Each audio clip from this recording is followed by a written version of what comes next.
Essa aula sempre deveria ter estado entre nós por causa da prevalência da anemia falciforme, especialmente no Brasil e especialmente aqui na Bahia, Rio de Janeiro, mas especialmente na Bahia pela relação da doença com a imigração africana, com a história da escravidão, né, a vinda dos escravos lá da África, onde tem a região geográfica do mundo onde tem mais prevalência da anemia falciforme, especialmente do traço falciforme, que curiosamente confere resistência às pessoas de lá à malária, que é uma doença bastante prevalente lá também, bastante incidente na realidade. Essa é uma doença, claro, está dentro da área da hematologia, que é a especialidade, mas nas crises, que são típicas da anemia falciforme, os pacientes vão para uma UPA, unidade de pronto atendimento, um pronto-socorro, ou estão lá no PSF. As anemias em geral são muito frequentes na prática médica. Pense numa coisa comum, anemia na prática médica. Da mesma forma que eu falei para a dor abdominal, as anemias elas têm muitas causas diferentes, algumas são banais, são anemias leves, até por uma questão nutricional, deficiência de ferro, ácido fólico, vitamina B12, e algumas são graves. Graves no sentido do que está por detrás delas. Então, a gente vê que a anemia é uma situação comum em algumas neoplasias, por exemplo, neoplasia de intestino grosso. Uma forma do paciente se apresentar para a gente é com anemia. O paciente começa a dizer que está cansado, você faz o exame físico, ele perdeu um pouco de peso e está magro.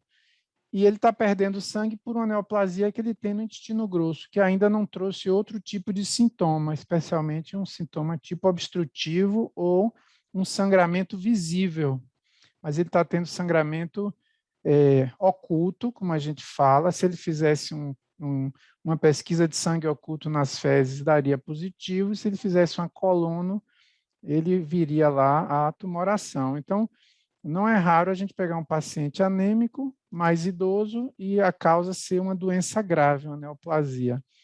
Mas a maioria dos pacientes anêmicos que a gente conhece são pacientes que não são graves, mas a gente vai identificar a causa e vai tratar aquela causa, né? Parasitose, deficiência de ferro, é uma menstruação exagerada, que a gente vai cuidar daquilo, é o climatério, está sangrando demais no climatério, ou no início da menacme, não é? Que é a idade reprodutiva, então as primeiras menstruações, às vezes, ou a mulher tem miomatose, então, anemia aguda é uma anemia mais marcante, precisa de investigação rápida, contenção da hemorragia, transfusão, não é típico de situações de UPA.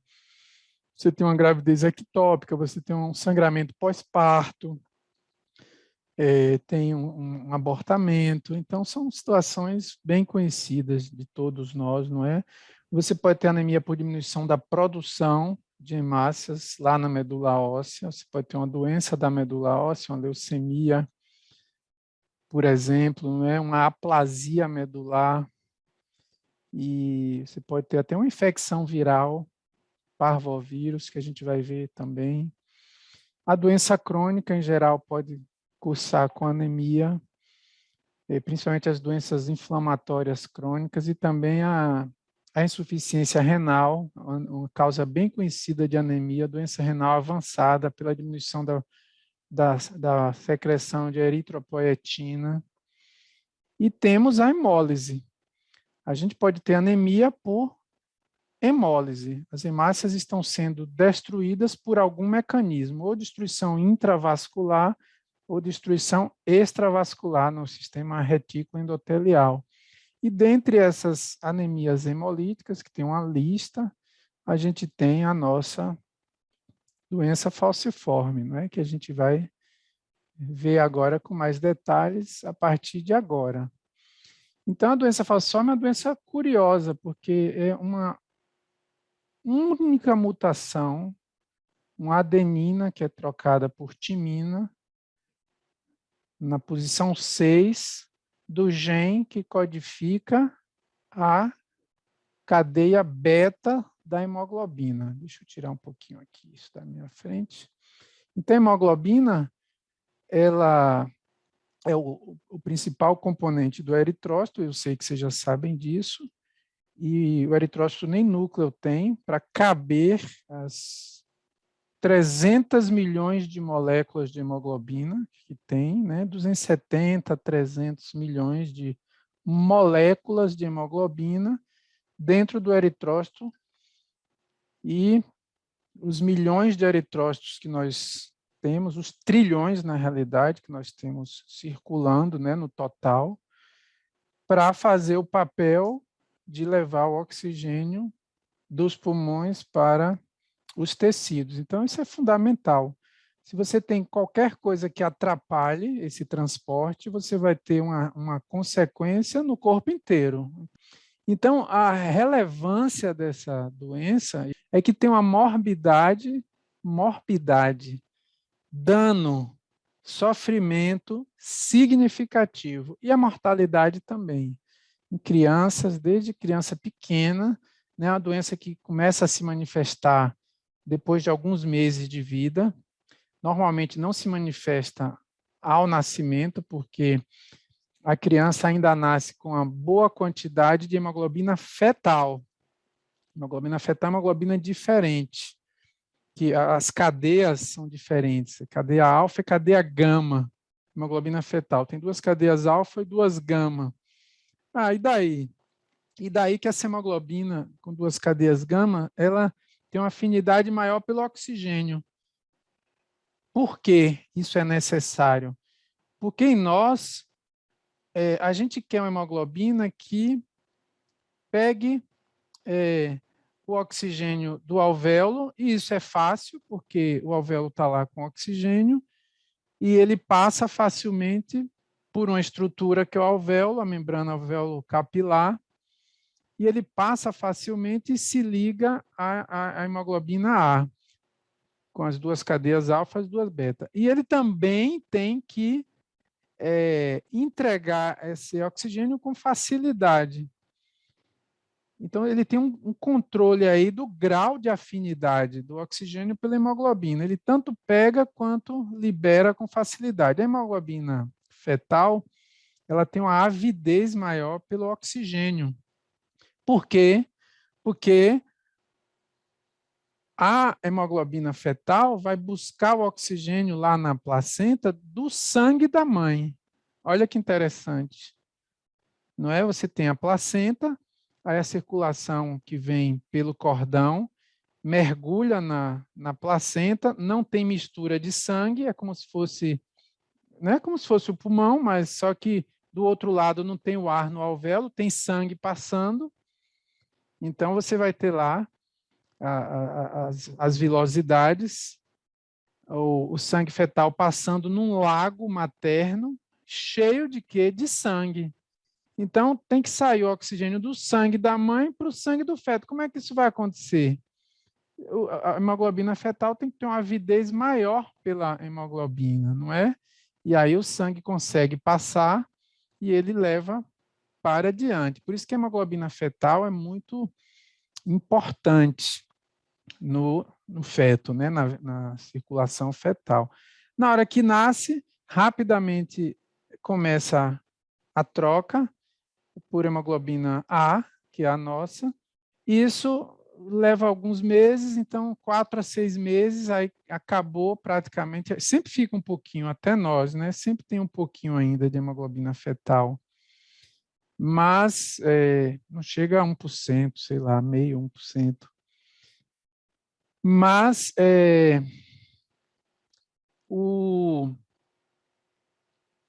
e aí, é por isso que nos primeiros meses, que ainda tem muita hemoglobina fetal, essa explicação, não tem crises.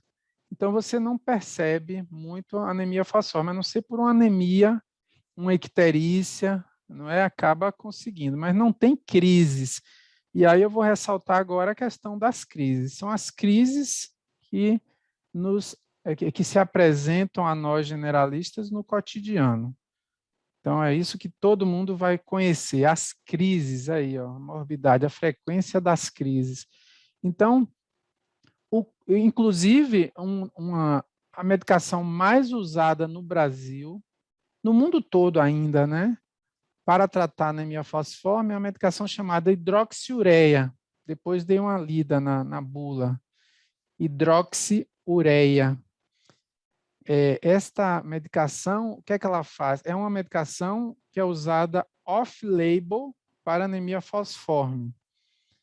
Off-label quer dizer, não está na bula. A bula da hidroxiureia é para tratar câncer, leucemia, alguns tipos de leucemia, linfoma, não é? E se descobriu que se usar na anemia falciforme, o paciente melhora muito a qualidade de vida. Por quê?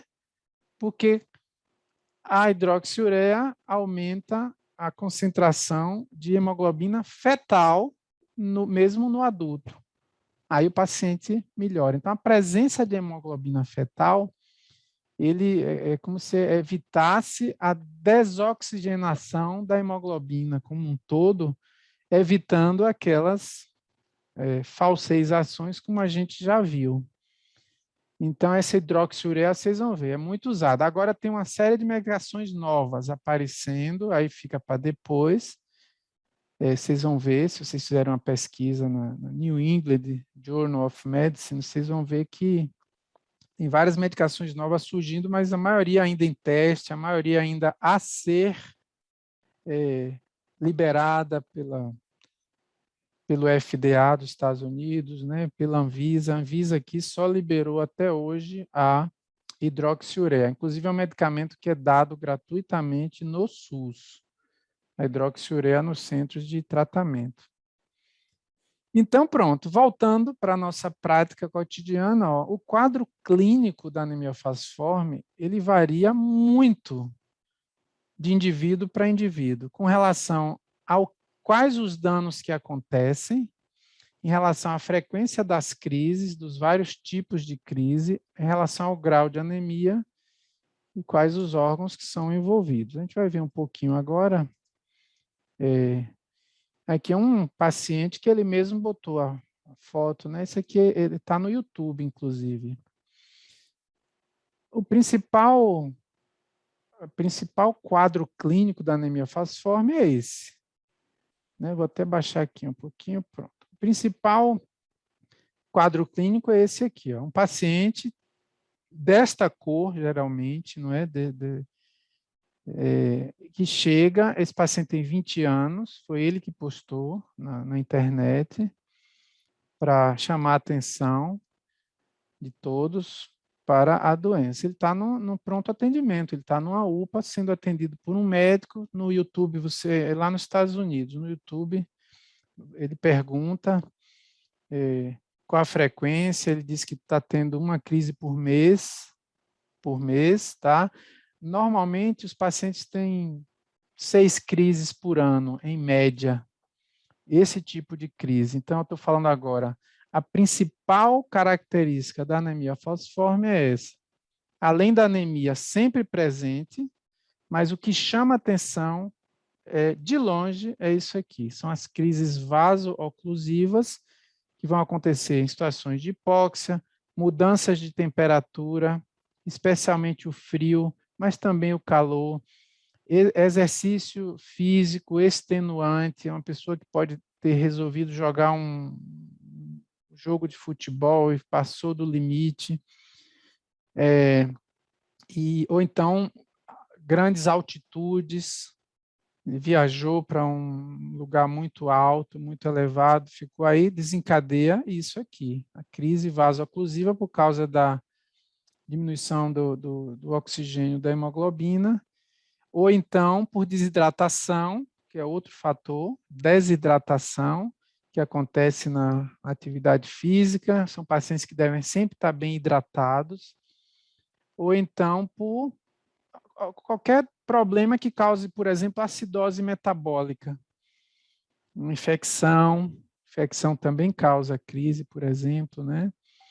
Então, esse é o quadro. Ó. Vai chegar o paciente na UPA e esse paciente, ele sente muita dor. A dor, vocês já sabem, a gente usa uma escala de 0 a 10 e é muito comum, quase sempre, esses pacientes na UPA, eles dizem que a dor é 10, 9, que é o caso dele, ele disse lá, o médico, que a dor é 9, 8 ou 7.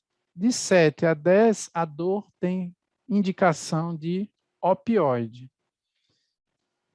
Não é por protocolo, se um paciente está com dor 10 ou 9 como ele, esse paciente tem indicação de, além das medicações que a gente usa, dipirona, ibuprofeno, cetoprofeno, mesolida. A gente vai usar medicações venosas, então já não estou vendo aqui, mas já está sendo providenciado, acho que lá no YouTube aparece, vai ser providenciado o acesso venoso, e a gente começa com as medicações, começa com ambas, dipirona ou um cetoprofeno, um profenide venoso e a morfina. Esse é o tratamento padrão. E como a morfina ela tem efeito imediato, também faz parte do protocolo você fazer a morfina e continuar do lado do paciente. Não é? Quando a gente faz uma dipirona, chega uma pessoa com a dor, como a gente falou a semana passada, né? Chega com a cólica biliar. A gente faz a dipirona, pode ir ali e voltar 10 minutos depois, perguntar ao paciente se melhorou, que é o tempo mesmo de ação, 10, 15 minutos da medicação venosa. Aqui não. Aqui o paciente está com dor 10 ou 9, que é o caso dele, e você faz uma morfina que tem um efeito imediato. Então, você já vai checar se aquela dose que você fez foi suficiente para que a dor dele saia para pelo menos de 7, 6, 5, 4, mas o ideal é que fique de 3 para baixo. Não é? Não precisa ser objetivo deixar zerar, digamos assim, a escala. Mas eu estou falando isso e vou insistir porque esses pacientes, eles, de forma marcante, quase unânime, eles reclamam do subtratamento da dor pelos médicos nas unidades de pronto atendimento. Então, este é um ponto básico desta aula. Isso está em todas as publicações que vocês imaginarem. Se vocês procurarem, vocês vão ver que esses pacientes têm a sua dor subtratada e chega ao ponto deles reclamarem de um ato até violento do médico, né? Essas questões que a gente já está habituado a discutir. Eles questionam se isso não é um tipo de racismo, por exemplo, né? Por causa da relação com a raça negra, se isso não influenciaria o cuidado com um nível inferior ao cuidado que se daria a outras situações. Esta é uma reclamação que eu conheço, que eu estou passando para vocês. Então, eu sou um profissional que valorizo muito essa questão. O paciente está com dor, eu vou fazer todos os esforços, usar todo o meu saber. Eu tive cólica renal, não precisei ter a cólica renal para fazer isso, mas você menosprezar uma mulher em trabalho de parto, chamá-la de fresca, ou chamar um paciente desse de fresco, e se vocês estão achando estranho eu falar isso, eu já ouvi inúmeras vezes um colega meu chamar o paciente de fresco, ou na frente dele, ou por detrás, quando está lá no conforto, ele entra irritado, poxa, tem um paciente fresco aí fora, porque está se queixando de dor. Então, isso é de uma violência indescritível, não é? Então, assisti aqui, deixei a foto um tempinho para dizer que essas crises vaso-oclusivas vocês vão atender nas UPAs. Então, o que é que se faz aí? Bota o paciente na maca, monitoriza, mede a pressão, bota o oxímetro. Se tiver hipóxia, por algum motivo, oxigênio, nesse atendimento lá no YouTube, eu posso procurar o endereço e mandar para vocês verem pelo chat. Vou fazer isso já. Ele colocou um catéter de oxigênio, porque o paciente não deve ter hipóxia, vai ser puncionado uma veia e o paciente vai ser hidratado e medicado para a crise de dor. Essa crise de dor pode se resolver em 24 horas, mas pode levar alguns dias. E outra coisa muito interessante é que esses pacientes, tipicamente, eles tentam resolver as crises em casa.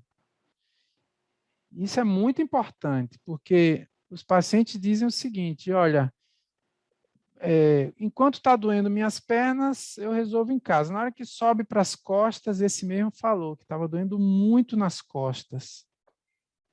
E aí ele acaba indo para a UPA. Então, assim, eles não toleram, quando eles chegam na UPA, eles dizem isso, eles já tomaram dipirona em casa, já tomaram ibuprofeno, já tomaram diclofenaco, às vezes altas doses de dipirona. Quando ele chega na UPA, o tratamento que eles já sabem e que nós também sabemos é o opioide. Aí o médico, vou fazer de novo a dipirona. Aí começa uma animosidade desnecessária. Então, se vocês pegarem qualquer protocolo confiável, não é? Os melhores protocolos do mundo estão no NICE. Aprendam a pesquisar o NICE, N-E-I-C-E, britânico, viu? NICE é um instituto, eles chamam de Instituto Nacional NICE, né? National Institute for Clinical Excellence. Instituto Nacional para Excelência Clínica. Esse NICE faz os melhores protocolos do mundo para um monte de coisa, inclusive para o tratamento da dor da anemia falciforme. Procurem, tem que fazer a busca em inglês. Mas aprendam a usar esse NICE, que vocês vão achar muita coisa boa lá, muito protocolo bom. A Europa inteira usa os protocolos do NICE. Eu uso muito também. Tá bom? Então, essa é a primeira questão, tá? Então, dói em qualquer lugar. Eu separei aqui um negócio para ler para vocês, que eu peguei na... Eu fiz um print, ó. Vou mostrar aqui como é que eu fiz isso, ó. Aqui tem uns prints. Não, saiu aqui. Aqui, ó. Tá vendo? Uns prints de celular, de WhatsApp. Esses prints eu peguei na internet, são depoimentos de pessoas que têm anemia falciforme ou que têm filhos. E aí, quando eu li alguns depoimentos, eu disse, não, eu preciso mostrar isso para meus alunos. Um deles diz, é uma dor imensurável, difícil de descrever, como se estivessem esmagando meus ossos, como se estivesse sendo esmagada por um rolo compressor. A mãe fala, Victor Hugo, meu filho, falou que não tem parâmetro para comparação, nunca sentiu nada igual. Uma dor para dentro do osso, como se fosse trincar, com suores. Aí ela diz, Rafael já está dormindo, amanhã passo o relato dele. Essa mulher tem 2 filhos, né? Pelo que eu entendi, na verdade é um homem, o Emerson. Tem 2 filhos com anemia falciforme. A outra falou aqui, a da Bia começa nas pernas e sobe para as costas, perto da lombar. Se ficar só nas pernas, ó, ainda resolve em casa. Mas se for para a lombar, ela interna. Todas as crises que tive, numa escala de 0 a 10, foram com certeza 10, muitas vezes. Começavam nas articulações dos joelhos, calcanhar e se alojavam no quadril. Sensação é de um prego perfurando os ossos. Chorava e gritava para o hospital todo escutar. Isso é típico da anemia falciforme. Então, assim, seringa na mão e morfina na mão. Aprendam a usar morfina, tenham intimidade com morfina, estudem a morfina. medicação que eu uso desde que me formei. Nunca tive problema com morfina, né? Tive problema em não ter usado a morfina, né? Então, tem vários. Cadu está há muitos anos sem crise, mas lembro que a reação que me dava sempre era a dor de barriga, a reação no acompanhante. Era a dor de barriga. Eu chorava quando ele internava e eu tinha que ir em casa buscar roupas ou resolver algo. Chegava em casa, chorava muito. Tá? Então, só mais um aqui. Quando tenho dor nos pés e nos joelhos, não ando, não como, não durmo também. Só choro de muita dor. Então, é uma pulsação que mexe com tudo e você não consegue ficar quieto, porque parece que ficando quieto ela vai melhorando, mas a dor é intensa, não gosto nem de lembrar. Então é isso. Isso são alguns depoimentos. Quem ainda não se convenceu, um dia vai ter a oportunidade, porque a gente vê muito nas UPAs, de ver um paciente desse, o grau de sofrimento, e eu tenho certeza que vocês vão se preparar para lidar com isso. Então, repare, até aí, esse paciente não está em risco de vida. O problema é a dor, não é? E tem muitas outras coisas que podem acontecer, até trazendo risco de vida, que a gente vai falar já mais rapidamente. Mas eu quis passar um tempo aí para ressaltar esta questão, né? Esse fato da anemia sempre presente, ela está lá e vai ficar lá. Não dificilmente a gente precisa fazer transfusão. Transfusão a gente faz na talassemia major, que eu não sei se vocês vão estudar no semestre, mas também é um defeito da produção de hemoglobina. É mais uma questão de quantidade de hemoglobina. A talassemia major, o paciente precisa de transfusão praticamente todo mês para sobreviver, senão morre na infância, não é? Mas aqui não. Aqui fazer transfusão desnecessariamente é um erro, porque transfusão repetida tem umas consequências gravíssimas, né? Que é a sobrecarga de ferro, hemocromatose, que a gente pode ver em outro momento. Então, outras crises. Essa criança não tem anemia falciforme.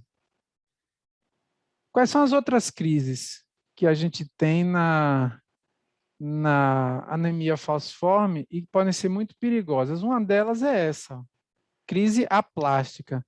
Essa infecção é muito conhecida. Esta infecção pelo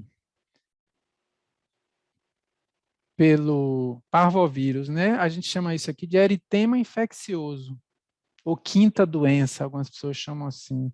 Então, isso aqui é chamado eritema infeccioso. Veja que ele tem um eritema facial típico e também tem um rash no corpo todo, tá vendo?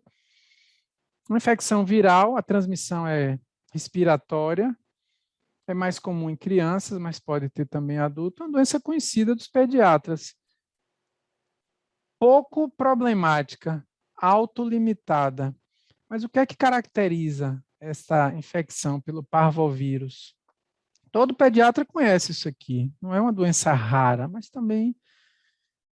Qual é o problema? É que o parvovírus infecta os progenitores eritroides na medula óssea. Ele tem tropismo para esses progenitores. E o que é que acontece aí? Ele atrapalha a eritropoese. Ele, inclusive, destrói. Só que isso acontece poucos dias. Então, essa infecção ela impede, atrapalha a eritrogênese por 4, 5 dias. Como as nossas hemácias vivem 120 dias, então, no máximo, ele pode causar uma discreta anemia num paciente que não tem anemia falciforme. E essa discreta anemia, como você está com a eritropoese prejudicada, você não vai ter aumento de reticulócitos. Então, o que é que caracteriza essa crise na anemia falciforme? Você vai ter a crise aplástica, então você vai ter ali 4, 5 dias sem produção de eritrócito, só que lembrem que a medula óssea na anemia falciforme, ela está produzindo em grande escala os eritrócitos por causa da destruição.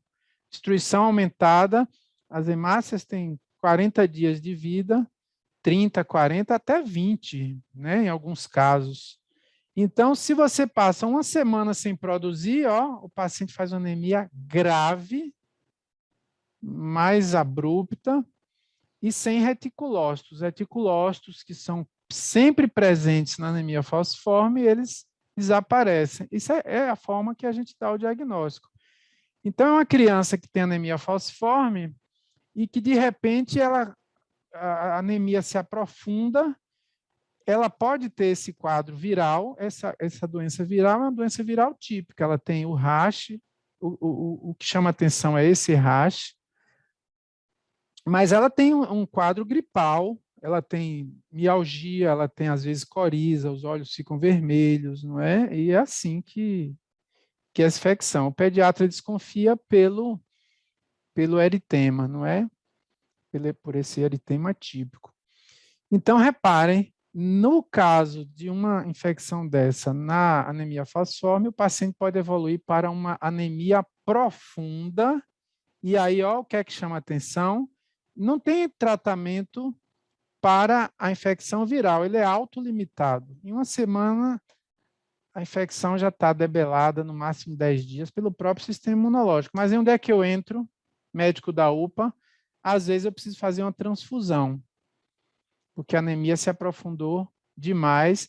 E quando a anemia é profunda, mas ela é abrupta, a sintomatologia é muito maior do que uma anemia profunda que se instalou gradualmente. Isso também é clássico de anemia, viu? Anemia que se instala insidiosamente, às vezes você pega um paciente com hemoglobina de 4 e ele está em pé.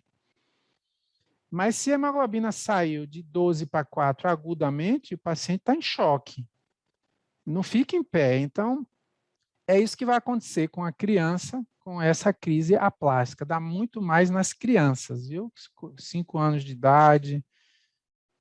Então, repare que eu já tenho mais aí uma especificidade. Outra coisa, outra crise típica da anemia falciforme. UPA, Unidade de Pronto Atendimento. É o sequestro esplênico. O baço dos pacientes com anemia falciforme, ele é um órgão que sofre muito com as vasooclusões. Então, o baço de um paciente com anemia falciforme, ele acaba, ao longo dos anos, evoluindo com infartos em vários locais, infartos intermitentes e repetitivos, e ele acaba perdendo a função esplênica. Então, é um outro problema.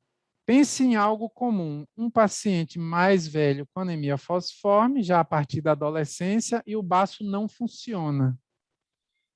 A gente chama isso de autoesplenectomia. Aí esse paciente ele passa a ter risco de doenças de quem não tem o baço, infecções por germes encapsulados, pneumococo, salmonela, são germes que gostam de dar sepse em pacientes que não têm baço. E a sepse, às vezes, é fulminante. Não dá tempo você tratar. Fulminante é isso. Não dá tempo tratar. O paciente morre você tentando começar um tratamento. Então, quando a criança ainda não tem autoesplenectomia, ela tem esse risco. Isso acontece em criança. É o quê? Vasooclusão no baço, engarrafamento, especialmente na saída, e o baço começa a encher de sangue. A artéria esplênica é uma artéria de alto fluxo. Ele começa a encher de sangue, ele começa a crescer agudamente, ele dói, passa a ser palpável de um dia, isso acontece em horas. No dia seguinte já está em estado gravíssimo. E o paciente chega na UPA como dor abdominal, é o que chama atenção, e piora abrupta da anemia. Aí ele vai estar quase em choque, ou chega em choque. Hipovolêmico, porque tem 2 litros de sangue dentro do baço. Aqui é um exame de imagem que às vezes é feito e mostrando aqui a esplenomegalia, bastante pronunciada. E o que é que eu vou fazer aí? Transfusão. Repare, o médico generalista, transfusão. Eventualmente, raramente vai ser tomada uma decisão que não é do médico generalista, vai ser tomada uma decisão que é fazer esplenectomia. Isso é uma decisão de especialista, do hematologista. Quase não se faz mais a esplenectomia, porque o paciente acaba evoluindo para a autoesplenectomia. Então, o que nós fazemos na UPA, neste caso, se chama algo que é do nosso cotidiano. Transfusão sanguínea e tratamento da dor. Então, repare, doença complexa, complicação grave, mas o tratamento é simples. É um tratamento que eu domino como generalista e que vocês vão dominar. Tá bom?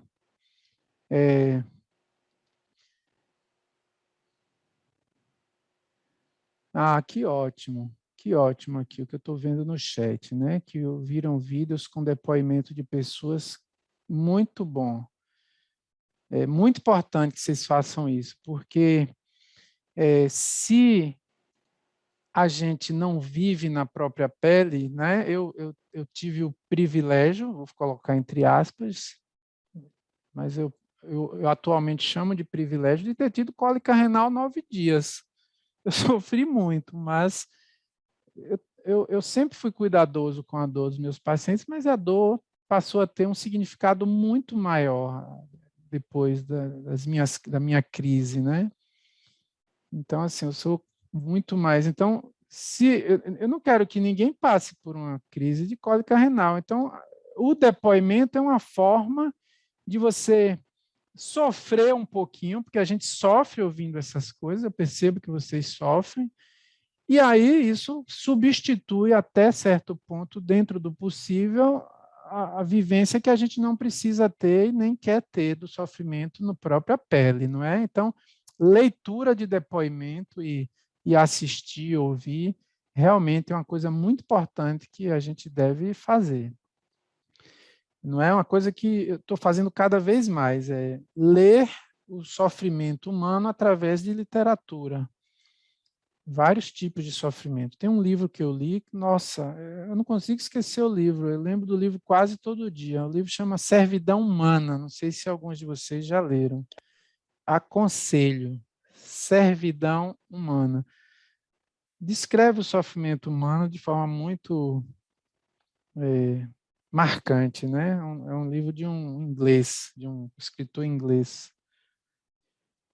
Tá bom, então vamos lá. Deixa eu ver aqui meu... Pronto, já está com um bom tempo de aula. Ó a cor do paciente, tá vendo? Aqui está o fígado, praticamente normal, né? Talvez um pouco aumentado, o rebordo costal dele está por ali. Aqui uma esplenomegalia importante, ó. E aqui está dando para ver, ó, o abaulamento. Então, se você for olhar os olhos dele, está bem branquinho, a mucosa bem descorada, ele está ictérico e ele está taquicárdico, hipotenso. E aí, eu vou funcionar a veia, fazer expansão volêmica e transfusão, tá certo? Se você achar que fez uma transfusão, fez outra, o paciente não está bem, esse paciente vai ser regulado. Normalmente eles são regulados, porque a UPA não deve ficar mais de 24 horas com o paciente. É o que deveria ser. Então, um paciente desse, na chegada, eu já peço a transfusão, faço expansão volêmica e pede a regulação para um hospital, e lá ele vai ser visto por um hematologista, se a gente tiver sorte no sistema, né, ideal. A gente tem muito pouco hematologista no sistema público aqui na Bahia. É uma luta para você conseguir que o hematologista veja um paciente seu, numa UPA ou no hospital. Pense numa coisa rara, viu? É hematologista no sistema público. Então, eu estou dizendo isso porque eu que vou tomar conta aí, ó. Se não tem, vai ser eu mesmo, né? Vou fazer tudo que for possível. O que mais? Pacientes têm mais infecções aqui, ó. Aqui são infartos esplênicos, típicos da anemia falciforme. Ainda tem tecido funcionante. Com o tempo, o baço vai ficando pequeno. Vejam que esse baço é menor que o de cá. Olha a escala, né? Porque essa escala, a foto está maior. A escala aqui está maior que a de cá na ampliação, na realidade. É um baço esbranquiçado, fibrosado. E se você cortar aqui, você não vai ver mais essa parte aqui, mais vermelhinha que você vê, né? Até ver a substância branca do baço que dá para ver quando corta. Mas aqui são áreas de infarto. É isso que acontece ó, nos pacientes já desde a infância e na entrada da adolescência já estão sem função esplênica. Então, esses pacientes têm uma outra coisa que a gente sempre faz com eles, que é vaciná-los contra germes encapsulados. A principal vacina que a gente usa é antipneumocócica, que esses pacientes usam. Outra coisa que os pediatras fazem muito com as crianças menores é profilaxia com antibiótico. Eles ficam usando antibiótico oral durante muito tempo para evitar infecções por causa do aumento do risco. Uma infecção também típica da anemia falciforme é a osteomielite. Então, a osteomielite é uma infecção que o paciente chega também com muita dor, mas aí você já diferencia da crise, porque é uma dor mais localizada, é uma dor diferente da que ele estava acostumado, e aí você desconfia, faz um exame de imagem, que é uma radiografia na UPA, se tiver no sistema privado, faz uma ressonância e ela mostra claramente a osteomielite, que é uma infecção que tem um tratamento mais arrastado, porque o antibiótico não penetra bem em osso, e aí um paciente que vai acabar sendo, vai ser visto por um ortopedista, mas o que me cabe é pensar no diagnóstico, fazer o diagnóstico diferencial, tratar a dor e pelo menos começar o tratamento. Então, outras coisas, vou falar mais rápido. Ele, claro, tem retardo de crescimento por hipoperfusão crônica, retardo da maturação sexual, costuma ter baixo peso. Você vê esses pacientes aqui, ó, eles costumam ser magrinhos assim, tá vendo?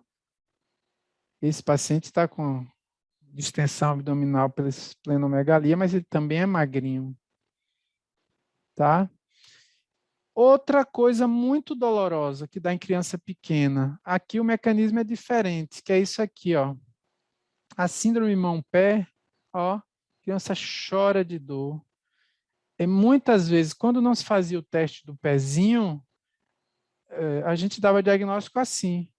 Ninguém sabia, aí chegava uma criança pequena ainda, com poucos meses ou poucos anos, gritando de dor, a gente, meu Deus, o que é que está acontecendo? E aí via algo assim, ó, as mãos inchadas, está vendo, avermelhadas, isso aqui é a expansão da medula óssea por causa da hemólise, aí a eritropoese é aumentada, às vezes faz uma expansão nos ossos aqui do carpo, né, do metacarpo e dos dedos e faz isso aí, ó, chama síndrome mão-pé.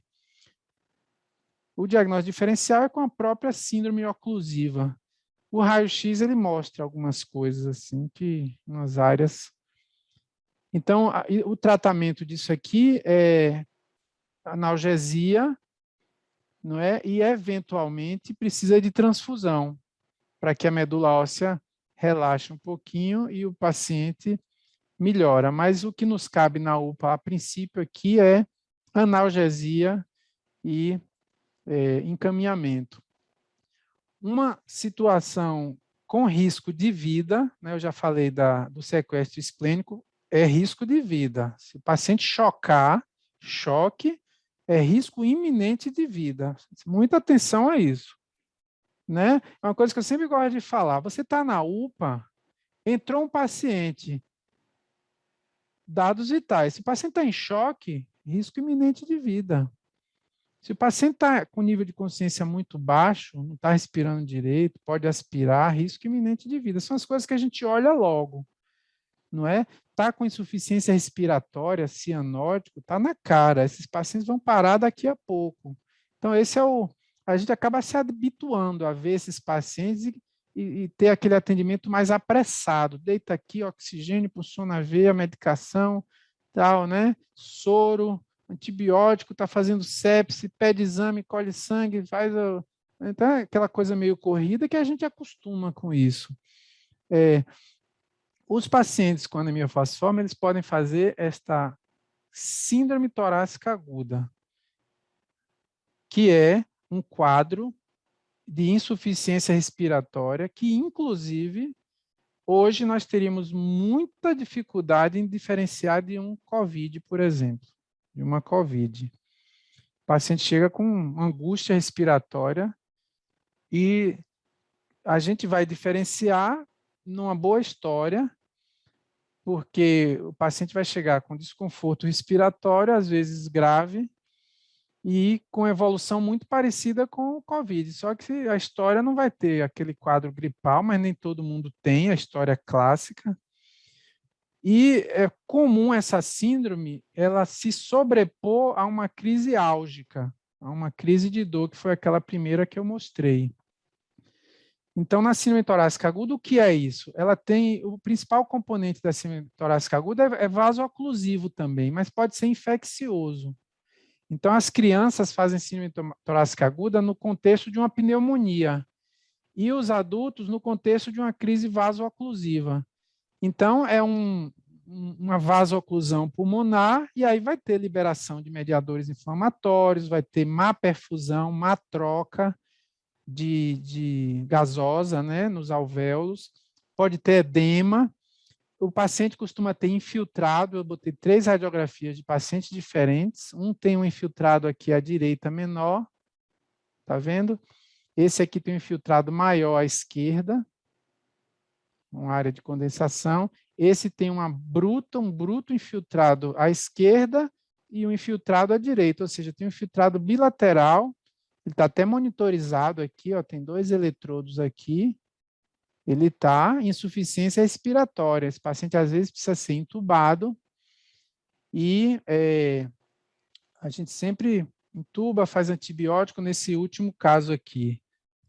E as crianças costumam, além disso, qual é o quadro clássico? Febre, dor torácica e dispneia na criança.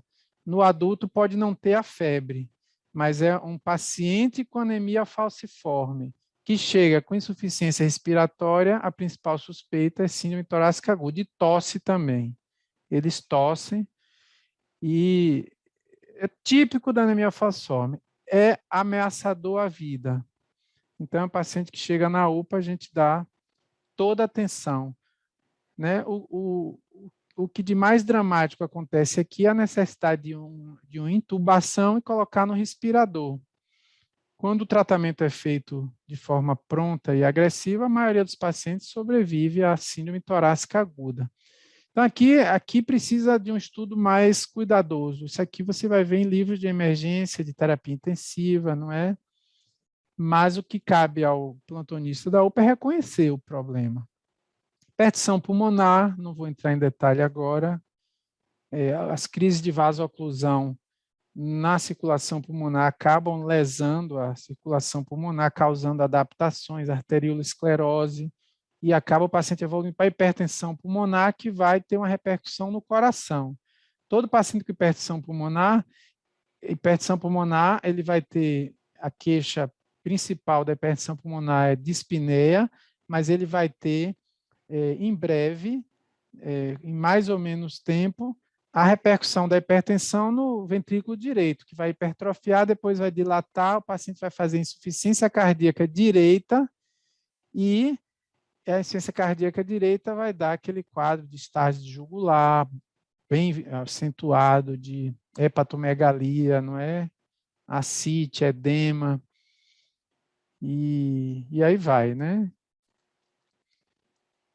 Essa E aí eu vou fazer mais rápido aí, ó. Outras situações pela vasoclusão. Isso aqui é típico, necrose óssea avascular, em cabeça de fêmur e cabeça de húmero. Aqui, ó.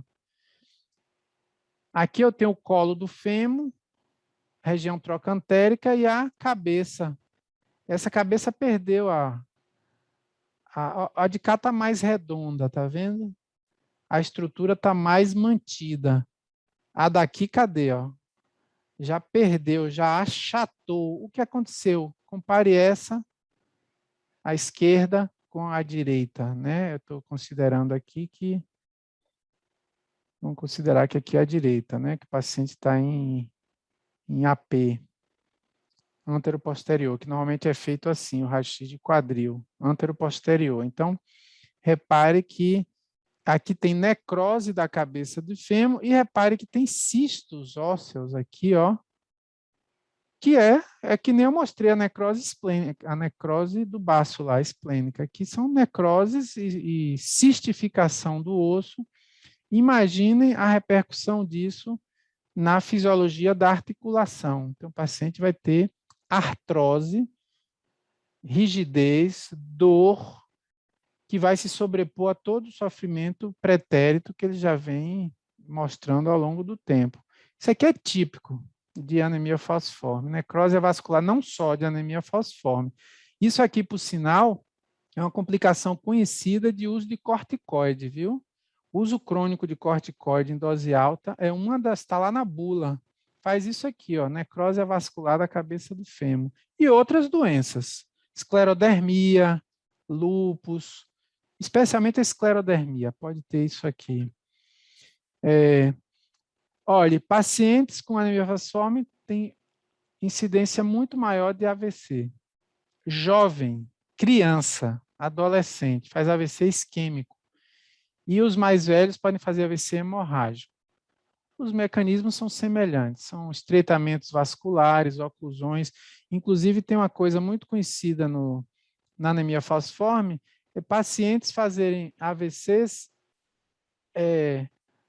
repetidos e que não se apresentam, são assintomáticos ou oligossintomáticos. Só ao longo do tempo é que ele vai apresentando o acúmulo dos sintomas, mas não é raro um paciente fazer um exame de imagem, ele não ter história de AVC prévio, mas já tem lá várias lesões passadas com gliose de AVCs pela anemia falciforme. Então, esses pacientes são bem conhecidos do neurologista, que, inclusive de forma profilática, o paciente com anemia falciforme costuma, quando possível, quando disponível, fazer consulta com o neuro, que faz uns exames nesse paciente. O principal é um Doppler transcraniano, que avalia o risco desse paciente fazer AVC nos próximos meses.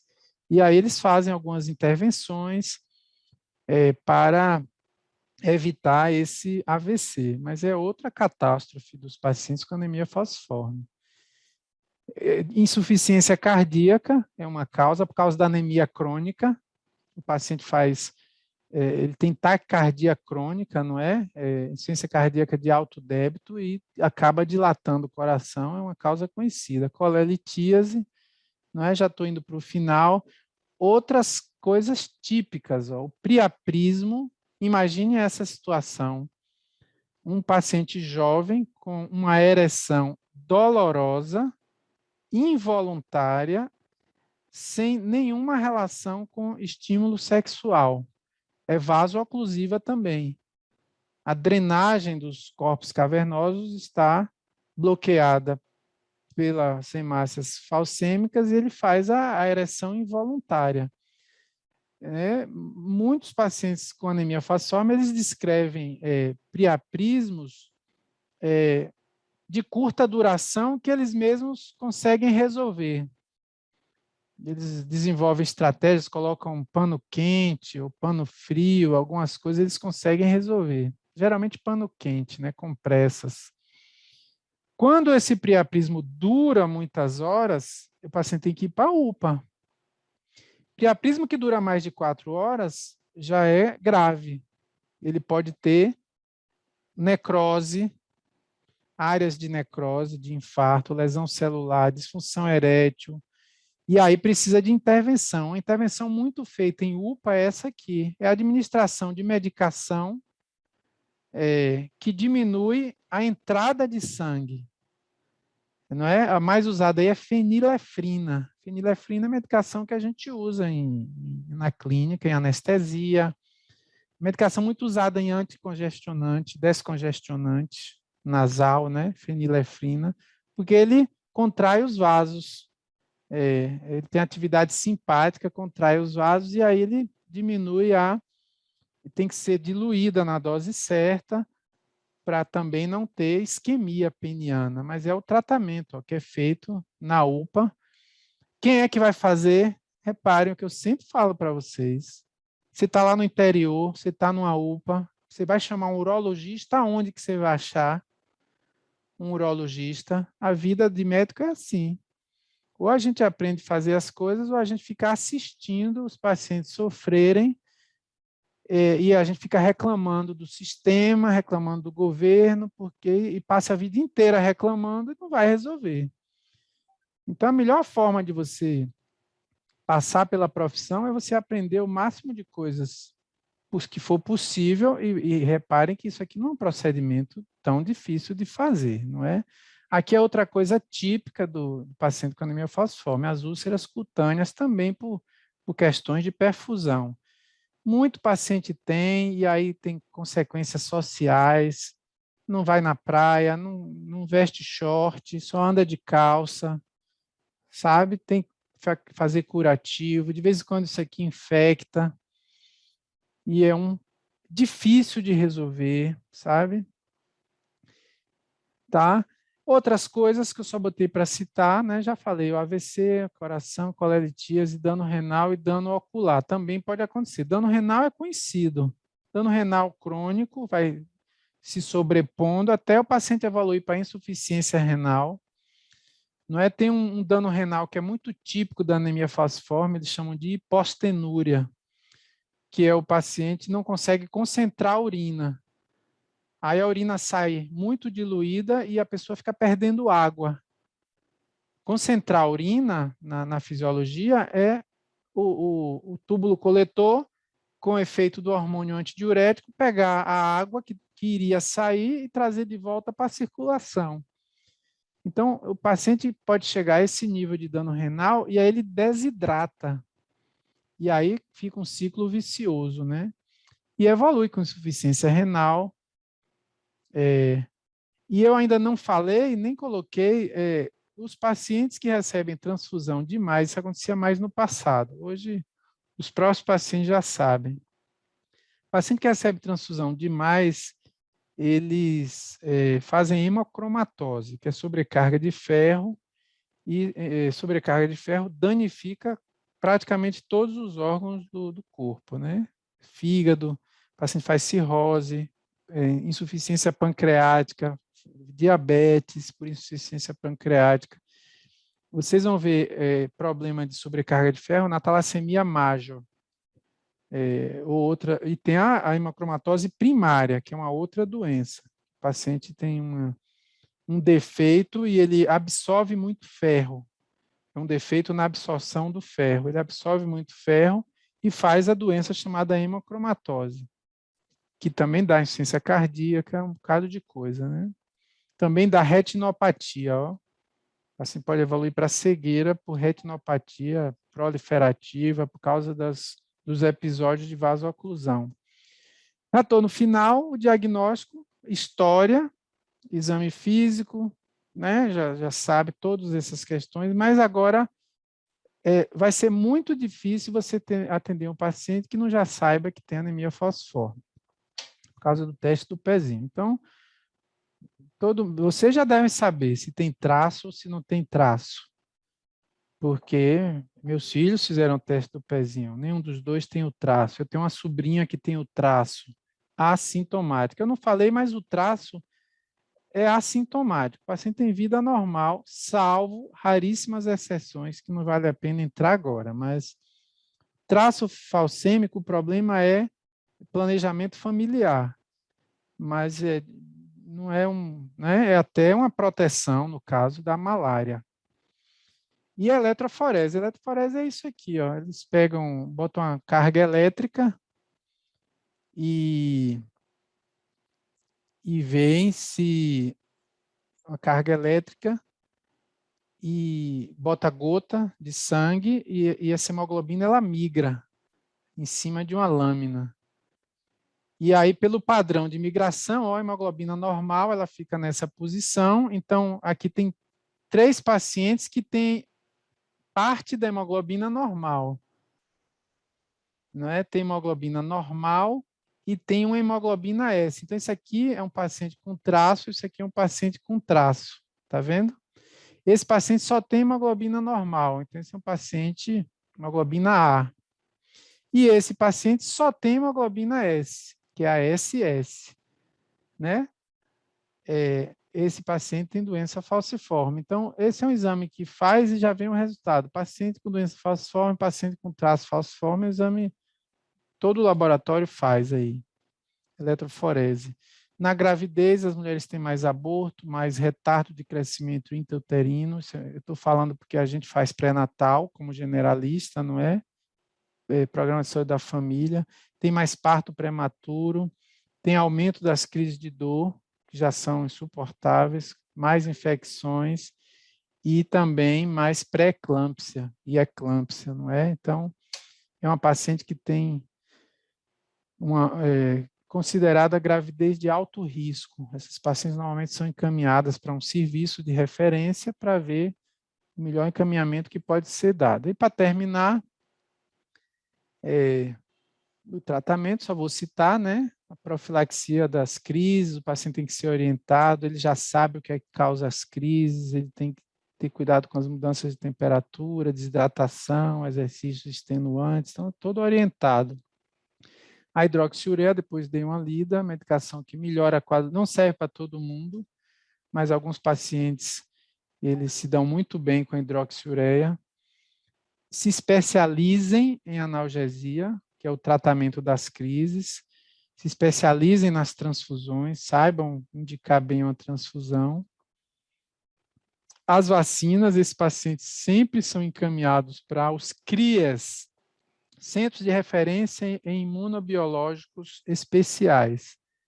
A gente encaminha os pacientes para os CRIAs, que são esses centros, não é o posto de saúde normal.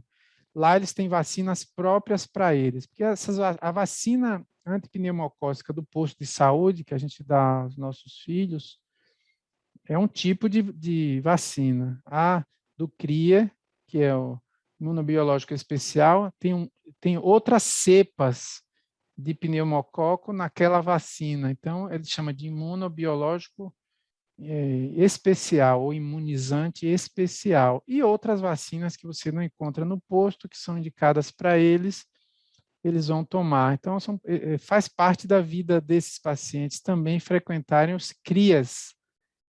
Depois olhem no Google quais são os CRIAs de Salvador. CRIAs, CRIES, Centros de Referência em Imunobiológicos Especiais.